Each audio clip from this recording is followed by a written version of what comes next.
Okay, I guess we off and recording here. Wednesday afternoon out in the park.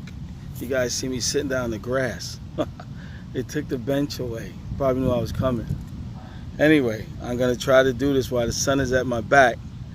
We did it last YouTube. We did questions from 1 to 37 on premillennial dispensation for the Black Hebrew YAHSHARALITEs to something to think about, or if you're a premillennial dispensations Christian. It doesn't matter because y'all believe the same thing when it comes to a lot in eschatology. 95% of the same eschatological view of the millennium at the end of the age and at the end of the world and the 1,000-year reign and all that stuff.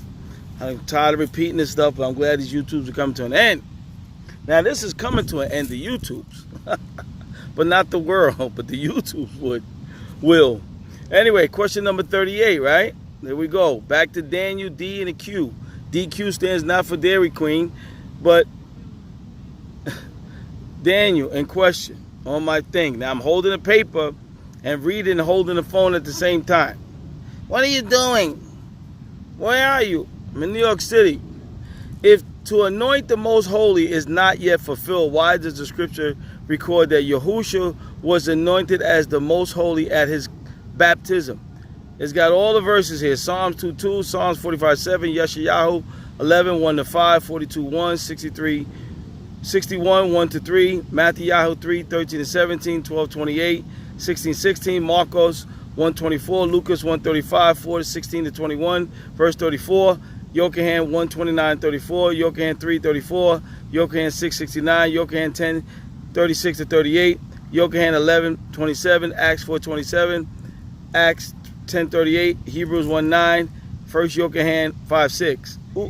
That's a lot of verses to say if to anoint the most holy is not yet fulfilled, why does the scripture record that Yahushua was anointed as the most holy at his baptism?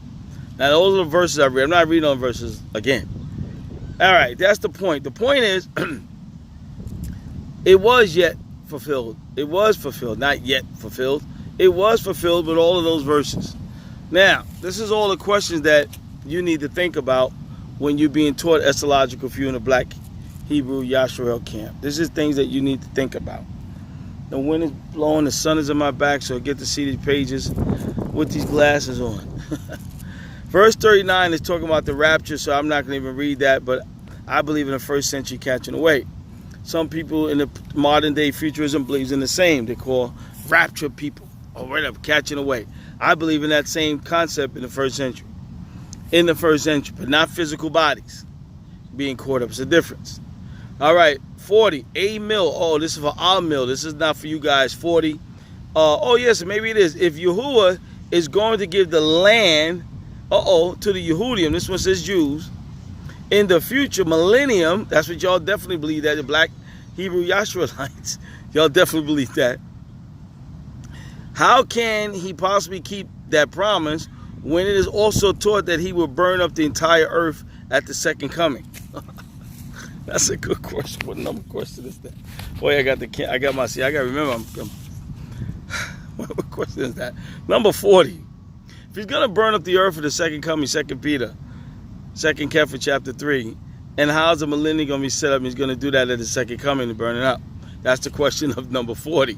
Number 41, heaven and earth questions. Ooh, this is my last YouTubes before I probably go into the Lord with you people. Is the heaven and earth stuff is something that people just can't come. They can't get it. They just can't get this. I don't know. 41, heaven and earth is next to that. Wouldn't that mean that it wasn't the land that he promised them? Okay, 41 is connected with the question 40. Question number 42. If there is no physical death in the new heaven and earth, why does Yeshayahu 65:20 say that the child will die at 100? Why is that not literal in Yeshayahu 65 and chapter 66 about the heaven and earth terminology for you people who read that, but then it's literal with the heaven and earth in 2 Kepha? But why is the child not going to die the death, a physical death, 100 years old in Yeshayahu 65:20? These are things you need to question and think about. These are things you will be questioning, think about. You talk to somebody like myself. These are questions that full predators will hit you up with and ask you and pound on you when you come to them. But as I say before in other YouTubes, you're going to go only to the BHIs and only to Christians who know and understand this terminology and where you can trap them, beat them up, tie them up, etc. Question number 43. 1,000 years. Oh, God. If the teaching that one day is 1,000 years and 1,000 years equals one day with Yahuwah, not the Lord, according to this paper, we're going to do the Lord stuff. 2 Kepha 3:8, how we are to read time scripture, if that's the way we're supposed to read time scripture, does that mean that the 1,000 years in Revelation chapter 20 is a single 24 hours? Question 44, 1,000-year day again. If the teaching of the 1,000 years and the 1,000 years is equals one day unto Yahuwah, 2 Kepha 3:8, the same question similar. How is that we are to read the time in Scripture? Does that mean the church of Samaria would have tribulation for 10,000 years? Revelation 2:10. You see the complex and you see the situation we got here. I gotta make sure I got the right number. That's number question 44. You see the problems we're gonna have when someone sits around and thinks about these things like this person did, and etc. to try to make you people to comprehend this stuff and get it, and try to get you to think about the stuff you've been taught from church history to now BHI Moray history and etc. You see what this is trying to do here? It's giving you something to think about, something for you to question, something for you to put it to thought. Just don't push it away because you think it's coming from a full preterist D.Ya sitting out here in the park in 80-something degree weather in New York City, and you getting questioned about your theology and your teaching from somebody who's not connected to Christianity or some group camp or something like that. But saying, how can you tell us something? Because the scripture wasn't given to no religion. And it wasn't given to only the Yehudim. And it wasn't given only to the mores or whatever we want to call all this stuff. No. Question 45, 1,000 year and day again question. Question 45, if the teaching of one day is 1,000 and 1,000 years equal one day unto Yahuwah, 2 Kepha 3:8, same beginning question, is how we are to read time in scripture, same thing. Does that mean that Yahushua was in the grave for 3,000 years in Matthew 12, chapter 12, verse 40? Was he in the grave for 3,000 years since we're supposed to read time like that? Anytime we quote time scriptures to you guys, context at hand, mellow, soon, near, and you come back with us with 2 Kepha 3:8, that's the only words you come out your mouth. Time doesn't mean nothing to Yahuwah. He wasn't talking, Yahuwah wasn't talking to himself. Kepha was talking to man, telling him the promise of his promises were about to happen. He wasn't being talking to Yahuwah about time. They had a watch in his hand. Question 46. Another 1,000-year question. If the teaching of 1,000 days and second year and Yahuwah second year, how is it we read time scripture? I'm too tired of reading this already. Does that mean it took the disciples 6,000 years to reach the Mount of Transfiguration? Matthew 71. Now y'all gonna say, if y'all watch this YouTube, y'all gonna say that's silly. You know it didn't take that long. You know it didn't take 6,000 years. You know it didn't take 3,000 years that Yahushua was in the grave. You know, but this is how it sounds to us when you try to use 2 Kepha 3:8. It sounds silly to us. Just like these questions sound silly to you, and when I read them, you're wondering whether you're trying to be funny here. No, I'm not being funny. I'm dead serious on the questions. That's why I'm reading them. This is serious business. It's not a joke. It's not funny. It's sad. It's triple sad. Making Yahushua HaMashiach out to be a liar. Go and show your servants what must shortly soon come to pass. Revelation 1, yoke in hand. 1:1. Well, that didn't happen yet. Question 47, another 1,000 year in a day. If the teaching of that day, of that one day is equals 1,000 years, and 1,000 years is one day with Yahuwah, 2 Kepha 3:8, 4 in a row, 5 in a row, how is we are to read time in scripture saying? Does that mean Yahushua was tempted of the devil, Shaitan, for 40,000 years in Lucas 4:2. Now, I'm reading these questions. I've read them before, but when you read them, you go over this stuff. I haven't went over this in a long time. And you think about some of this stuff because you guys are stuck on the 2 Kepha 3:8 trying to eliminate the time statements and everything else in Scripture. This saying hasn't happened yet, and you got to use 2 Kepha 3:8, or no man knows the day, the hour. It's sad, man. It's sad. It's funny. It's sad, but it is what it is. And it ain't showbiz. Question 48. I said TQ. I don't know what the time question. Big. I put next to it. Time statement. Uh-oh. If the time means nothing to Yah, they got God here. We don't do that. What does Yah constantly use time restricted statements such as shortly, at hand, near, quickly, end of all things, last times, last hour, last days, last day, this generation, etc.? If time doesn't mean anything, nothing to Yah, what does Yah constantly use time restricted statement? Key word here is restricted statements, not oblivious, unknown garbage from futurism and BHI's eschatology confusion. If it doesn't mean nothing, what do all those words mean? Nothing. It means nothing because we don't care. Time questions.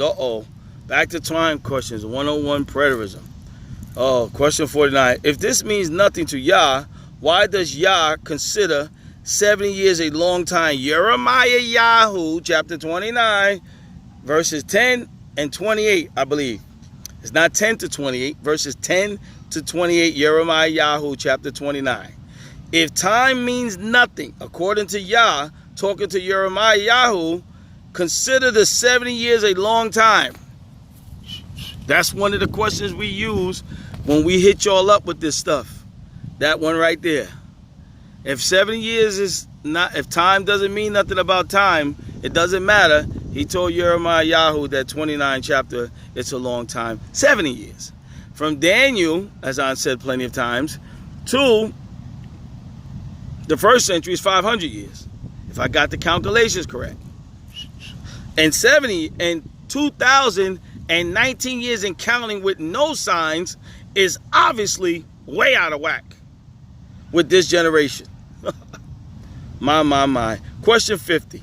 If time means nothing to Yah, because they put God here, G-O-D, so we can replace that real quick with Y-A-H. How simple is that? Why would he give Daniel a 70-week prophecy if time doesn't mean nothing in Daniel 9:24? If time means nothing to Yahuwah. Time means nothing. 2 Kepha 3:8. We done read that about 6 of them in a row. Question 51. If time means nothing to Yah, why did Yahuwah create a 7-day week in Genesis 1, chapter 1, I think in chapter 2 here, or 1:2? If time doesn't mean nothing. Time doesn't mean nothing now. Don't forget 2 Kepha. Another time question. 52. If time means nothing to Yah, why would he command the Israelites? Oh, y'all woke up now. Y'all was asleep on my YouTube. So y'all heard the word Israelites. Y'all jumped out the bed. What'd he say?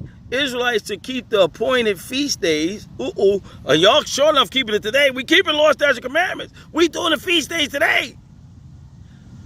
Which they knew by the month they were in. Leviticus chapter 23, verse 34. They knew this stuff. Obviously they knew. We go to Leviticus, we can read it. But time don't mean nothing. So why they had to do it and keep it? Heaven and earth question. If time will end after the new heaven and the new earth, why does the tree of life produce fruit every month? Every month after the heaven and earth is destroyed. Revelation chapter 22:2. That's a goodie. I like that one. That's right. Heaven and earth is gone. So what in the world does he have a tree producing fruit every month? But that's before he comes back. No. Revelation chapter 22:2 is after the heaven and earth is supposed to be destroyed in your futurist confusion theology. Number 54. This is Daniel question and M question. I forgot what I wrote M for. But anyway, that's okay. Question 54. If the great tribulation of Daniel 12:1 and Matthew Yahoo 24:21 is global, because that's what y'all say, Why did Yahushua only tell those living in Yehuda, they got Judah here, Judah, to flee to the mountains, Matthew 24:16, to 5 verses before Matthew 24:21. He ain't told the whole world to flee to mountains. The whole global world to flee to mountains. He told the land of Jerusalem, who's about to be judged, those living inside to flee when they see the signs coming. We're going to skip that to the whole global world, the entire earth. Oh, man. Question 55. I'm sitting in this grass. I probably have grass burns on my backside here. My jeans, man. Messing up my jeans trying to get y'all something to think about. Question number 55. If the Great Tribulation, Daniel... Okay, no, did I read that? No. Okay, yeah, that's the same question. No. Question 55. If the Great Tribulation, Daniel 12:1, Matthew 24:21, is global, why did Daniel only refer to it occurring in those who were the children of thy people? The children of thy people is only prophesied in the book of Daniel. The power and the scattering of our Kadesh people, Daniel 12:7. He don't have that verse here, but I know it. Talking to the YAHSHARALITEs of the 1st century. Not the YAHSHARAL awakening in the 21st century. Totally hogwash eschatology. Totally hogwash. To destroy the devil. The devil. Let's see what it's saying here. If Yahushua's purpose was coming in the flesh was to destroy Shaitan, where they put devil, Hebrews 2:14, 1 Yochanan 3:8, and Shaul said Satan would be crushed under Romans feet. In the book of Romans, he got Romans. In the book of Romans feet shortly in the 1st century, Romans 16:20. How can Shaitan still be here? Boy, some of y'all want that devil so bad from your Christian days, boy. Now y'all really upset. Y'all done turned this YouTube off, and I took away the D-bell, the devil being shortly about to soon to be crushed. Romans 16:20, one of our favorite verses to get rid of Shaitan and his garbage. But y'all need the devil to keep things going while the world's all turned upside down. Blah, blah, blah. Y'all just, and I know full preterism is to blame, and all we do is read scripture. I ain't read full preterism yet, and from verse 38 to number 56. Nothing about no full preterism, just reading scripture. This is unbelievable. Question number 57. Did Yahushua forget to destroy Shaitan and decide to let Shaitan linger for 2,000 years longer? He put a question mark there. Did he decide, let him stay out there? Why not? That wouldn't be too bad. Question 58, physical body. Resurrection, I guess we coming up to. If the second coming of Yahushua is Yahushua coming in a physical, fleshly body in a cloud, why does Shaul say he would know Mashiach? We would know Mashiach after the flesh no more. 2 Corinthians 5:16. I got to read that one again, people. Because I know y'all preachers and no more raised, they never taught this verse here. I know if they did, they put the spin on it, because y'all know I'm going to put the spin doctor. That's what they're going to do. If the second coming of Yahushua is Yahushua coming in a physical, fleshly body, the Christians learn this verse. Flesh, coming back.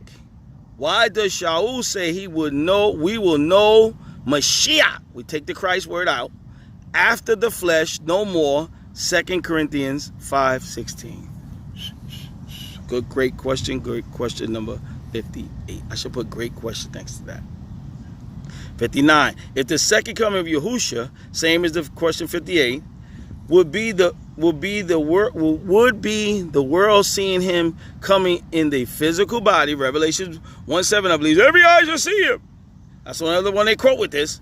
Why does Yahushua say in a little while, and the world see me no more? Yochanan 14:19. It says, let's read this again. Question 59. If the second coming of Yahushua would be the world seeing him coming in a physical body. This is what TBN Daystar and the Christian stations teach. You black Hebrew YAHSHARALITEs, y'all picked it up from them. That's where y'all got it from. Why does Yahushua say, in a little while, the world will see me no more? In Yochanan 14:19. These questions for you to think, ponder, ask your teacher, ask your moray, ask your preacher, ask your pastor, press rewind, ask them. And they have to give you a sound answer. Not trickery. Question 60. Why did the high priest accuse Yahushua of blasphemy for saying he would come in the clouds, sitting on the right hand of power? Matthew 26, 64 and 65. Why did he blaspheme the man, saying that he was going to see him? Now, how can the high priest see him? The high priest been dead for 2019 years. Yahushua said he's going to see him coming. Oh, wait. But the high priest is gone. Boy. 561. What does it say? If he didn't come back yet. That's what this 61 question is. If Yahushua has not returned, then why do the people say, it says Christians here, go to heaven and the wicked go to hell at death? That's right. That's the same. Yeah, come on. You Mores, I don't know what you Mores and the teachers and these camps and all these other people, what y'all do, but y'all been putting people in heaven and hell when they die, but he ain't returned. I know it sounds good to put them in heaven for sure when they die. I know how that works. Come on, you want to comfort the people. I know. But then when it gets down to the real deal, that hasn't happened yet. It's number 62. This has got Christian here. Remember, this guy's a Christian. He's not talking to black Hebrew YAHSHARALITEs. I'm talking to black Hebrew YAHSHARALITes and Christians if you run by the YouTube. I don't care about both. Both of y'all eschatology is garbage. I hate to say that way. It's just twisted. If the Christians go to heaven and the wicked go to hell at the death when they physically die, wouldn't that mean that salvation, redemption, and judgment has already come to the world? That's a question you need to think about. I'm sweating out here. Ooh, this is all right. I'm sweating.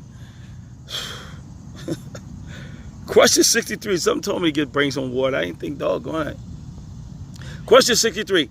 If Christians and Israelites go to heaven and the wicked go to hell at death, wouldn't that mean that? Okay, I already read that. I'm laughing, people, because this stuff that I've been going on for so long over the years that my head is make me. I'm not laughing at anyone, so don't take that disrespectful. I'm laughing because my mind is saying, my. This can't be what people are saying. The opposite is just totally something is wrong. If Christians or BHI Israelites go to heaven and the wicked go to hell at death, question 63, then doesn't Scripture prove that Yahushua has returned? Same question.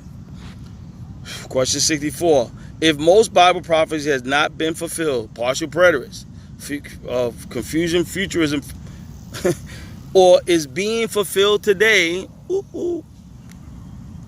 why doesn't any New Testament Scripture, he capitalized any here, New Testament Scripture say its fulfillment would be 2,000 years later, but rather speak about being fulfilled in their lifetime?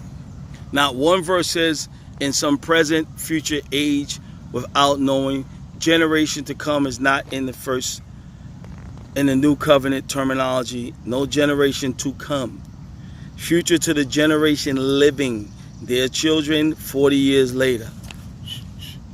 Question 65. If the book of Revelation, is for us today in the year 2005. Now, this guy wrote this thing in 2005. We're in 2019. That's 14 years later after he must have got frustrated and he wrote this in 2005. 14 years later, nothing still hasn't happened. Does that mean it was not to the 7 churches in Asia? Let me turn the page. I'm multitasking, Kataya, multitasking. All right, okay. Revelation says it was written to. It wasn't written to the 7 churches. It was written to the church of Philadelphia, the state, Philadelphia. Question 66. If the book of Revelation is for us today in the year 2005, does that mean, which we're in 2019, not 2005, that's when he wrote it. The question here, does that mean that Yochanan was writing to figments of his imagination, since it didn't apply to the first century churches? Yeah, actually he was confused. Yochanan was confused completely. Poor fella, talking to these people, figment of his imagination. Yeah, it sure enough was, according to y'all teaching. It sure enough was, man. Wow, this is crazy, man. This is something, folks, I want you guys to really consider. How much I'm up to 24 minutes. I'm trying to read fast. I want you to consider, man. I want you to really consider I keep saying in the Black Hebrew YAHSHARALITES, you guys change your your genealogy. You change your understanding of who you are. Not black, nigger, negro, colored, boon, or sugar, whatever all the mockery names we done got in the last 400 years, more or less. And you got that, and I agree with you guys 100%. I say that often. I agree with that. I don't even like saying the word black. I don't even like saying black. Oh, what are you, black? What the hell? I'm light skinned. What the? Black. And they call it yellow. So what am I gonna say? I'm yellow? So the point of the matter is, why does Yochanan write to those 7 churches in the first century if it had nothing to do with them? Now y'all know that's what I've been saying, question 67, on all my YouTubes about eschatology. Why would he say all this stuff? Not just Yochanan, Yahusha and the rest of the apostles say all this stuff and it absolutely mean nothing. It's mind-boggling. I can't accept it. I won't accept it. I don't care what group you're part of, what church, your name, what Christian group. I don't care what you do. Billy Graham, I don't care who you believe, who you worship, a man, how much teaching they like. I don't care how much books they got. I don't care. It matters nothing to me. Scripture. Don't matter. Because even though I read other books from other people and read other stuff and enjoy the stuff, and even from the Black Hebrew YAHSHARAL folks on history and etc., but my, I don't have to agree with y'all on everything when it comes to eschatology or anything else for that matter, because you write them up. Question 68, you ain't got to agree with me neither, because I do a YouTube. Question 68, if at hand in Scripture doesn't really mean anything, why would Yahusha warn his disciples not to go after false Mashiachs who say the time is at hand? Lucas 21:8. Matthew Yahoo 24, Luke 21, and Mark 13 all go together with the eschatological big chapters on prophecy. If it means nothing at hand, why would he tell them that the false Mashiachs would come and say the time is at hand and not to go after them? Warn to flee in the first century. Question number 69. I think I'm gonna slow down here. I'm gonna slow down with some of these. How could they tell when the time would be at hand versus when it was not at hand, if at hand means 2019 years and longer? How would they be able to discern which is what and what is what when he was talking to them, and it doesn't mean anything, and they can't discern when it was for them or 2019 years into the future? Now, this guy's going to do a funny thing here in question number 69, because most of the premillennial dispensations teach a gap theory. So he's going to skip over question 70 and go to 71 and put gap there, and I put laughing out loud. It's a little inside joke, because they say the 69th week and then the 70th week, there's a gap period that was in the first century, more or less, and then it skips to whenever, a gap. I went to the gap the other day to get some jeans on Labor Day sale, but I couldn't get none. They didn't have my size, and I couldn't at the gap. And I'm dead serious, though. Oh, boy. You got to have fun sometimes with this stuff, because it could drive you mad. Thinking about hearing this, thinking about how you get scrutinized, you get called names, you get called this and that, people get mad at you, people call you names, and you're sitting up here reading this, thinking about what it's saying with some common sense, and then turn around and hear them tell you total opposite, total opposite. Why isn't there a single verse that says that Hamashiach's coming was not at hand? Using the word not at hand with all the at hand, 101 is more than 101 time statements. Why is not a single verse says it's not at hand? Or 2 Peter, here we go. No man knows day the hour. Here we go. Just wipe out everything. It's question number 72, the word delay. If delay means nothing in Scripture, why does Yahusha say the evil servant says Yahuwah delayed? No, Yahusha. No, this is Yahusha, because guess why? On their little pamphlet, because they got little L, little O, little R, and little D. That represents Jesus for them, the Lord. That's little L, little R, D. So I replaced that and put Yahusha. Delays his coming, because he was the one coming back. Matthew Yahoo 24:48. But by the way, in Matthew Yahoo 24:48, one of my verses that I used to use in the other speaking engagements, more or less, He calls the people who says that the Yahuwah delaying his coming as evil. Oh gosh. Matthew 24:48. Are you calling us evil? Are you calling us evil? Who you think you is? I ain't calling nobody evil. Matthew 24:48 says the word evil is with the word delay. You like Matthew 24? You like reading it? Go to verse 48. Read it for yourself. My wife asked me this many years ago. The butter told me, you saying people evil? I said, no, woman, open your eyes. Get some Visine, drip it in there, open them out. She was sitting there with her little tongue out a little bit. Abba. That's right. The wife, shut it down. Uh-oh, some of the women watched there. Wait a minute. Katiya. Question number 73. How could Yahusha possibly accuse someone of being an evil? Oh, look at that. Question 73 follow what I just said. Accused of being an evil servant if delay doesn't mean anything. They can't be evil if delay doesn't mean what it means. What they were saying, that his coming after 47 verses, the whole prophetic chapter, saying that then they come back and say all of what he said is a delay. That ain't gonna happen. You could take Hebrews 10:37 and put that with that question number 17.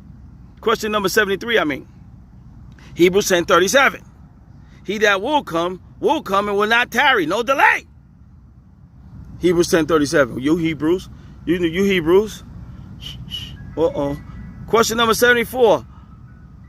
How could his 12 disciples know who was false if delay isn't in human time? If delay is not in human time, according question number 74, how can they know who was false? Question 75, I'm going to cut it because that's enough verse right there. Why does look at that, see? Hebrews 10:37 say that the end, for yet in a little while, he that shall come will come and will not delay. Will not delay. I just told you that verse, didn't even know it was in 75.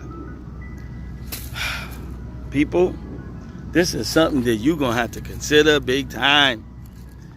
All them other YouTubes was good, but this stuff here is getting straight to the nitty gritty. This is something for you to contemplate. This is something for you to think about. This is something for you to read and press rewind. This is something for you to pray over. Do the Ruach HaKodesh and go to the Father and say, wait a minute. I've been bamboozled and hoodwinked with my genealogy, and I've been tricked and snookered and bamboozled in my eschatology, along from my black Hebrew YAHSHARALITE teachers.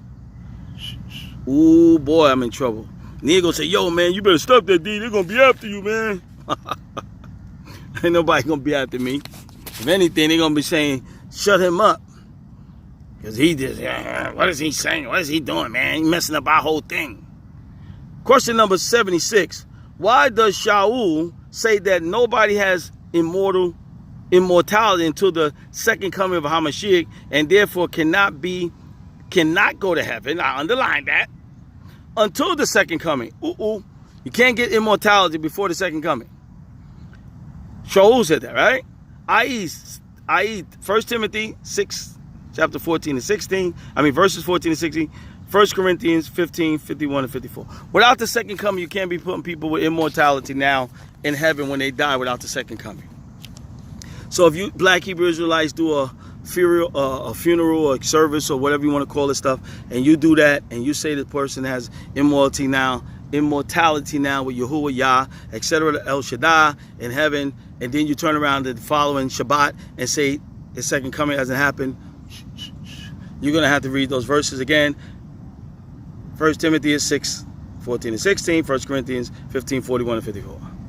Question number 77. If Eliah, the prophet, has not yet come, why did Yahusha say emphatically in two plain scriptures, plain, Matthew 11, 7 to 15, Matthew 17, 10 to 13, that Yochanan was, the Baptist was Eliyahu who was to come.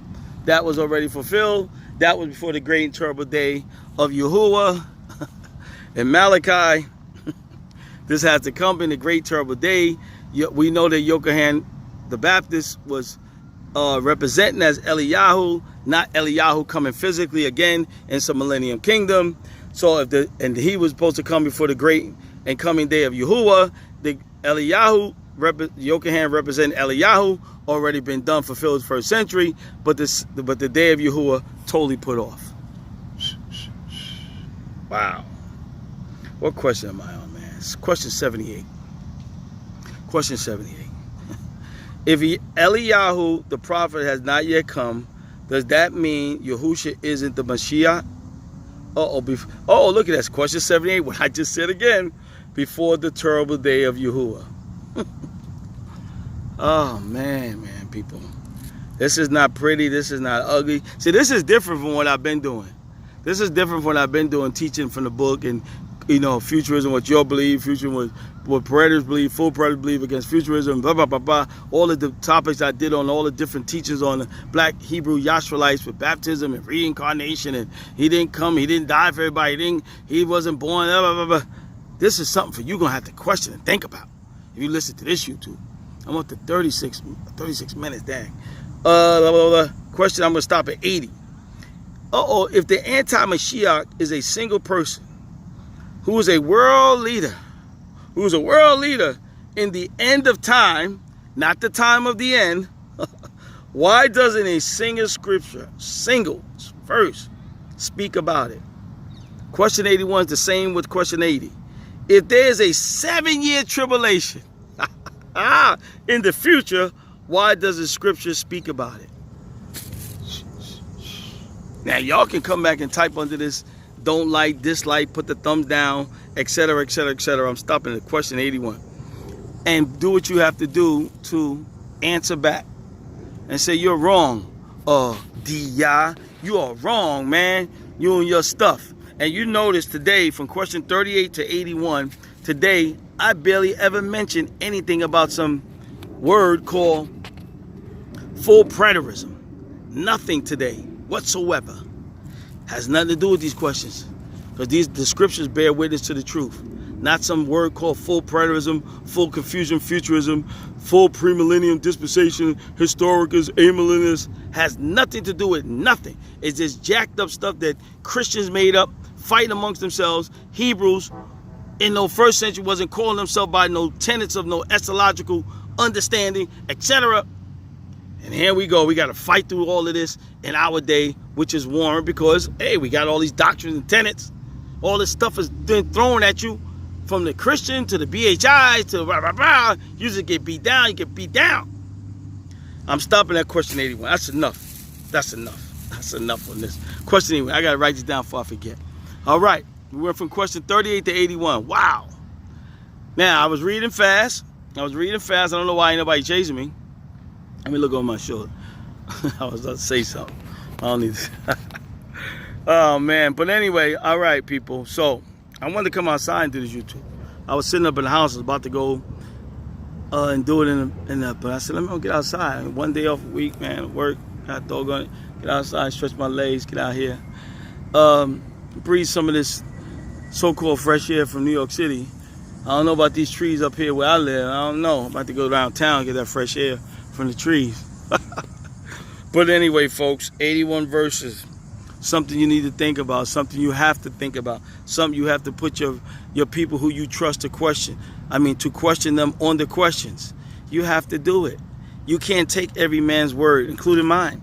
Oh, no. You can't take people's words just because you respect them in their education or Hebrew or Palo or Greek or whatever it may be. I don't care about. I respect that, but that does not override scripture. No human overrides no scripture. No clan, group, religion, terminology, etc. does not override no scripture.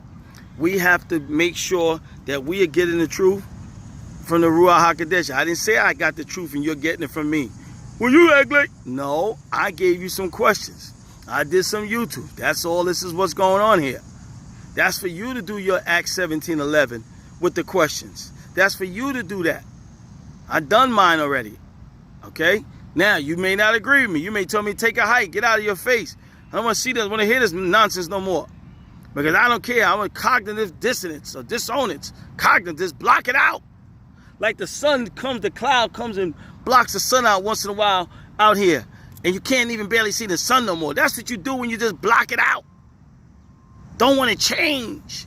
But you change in the genealogy. Because it's about the flesh. The flesh. I'm teasing. And so this is what we do when we want to change to that. But when it comes to that eschatology, we're not giving that up. Maybe because we can't stand up there and be in the same thing talking about the last days. The last days. Oh, gosh, Derek, don't start up. All right. 81 questions. 81. Down to 81. 214 to go. Excuse me. And there you go. 38 to 81. 214 to go. Shalom, peace. Take care. I don't know. Might see you guys in a little while. Might see you in 15, 10 minutes. Depends on how I feel about talking about something else. Might just get myself out of here. Who knows? But you take care and you shalom. And do your Acts 17:11. Do your Acts 17:11. Please do it. To the glory of Yahuwah, to the praise of Yahushua HaMashiach, by the Ruach HaKodesh.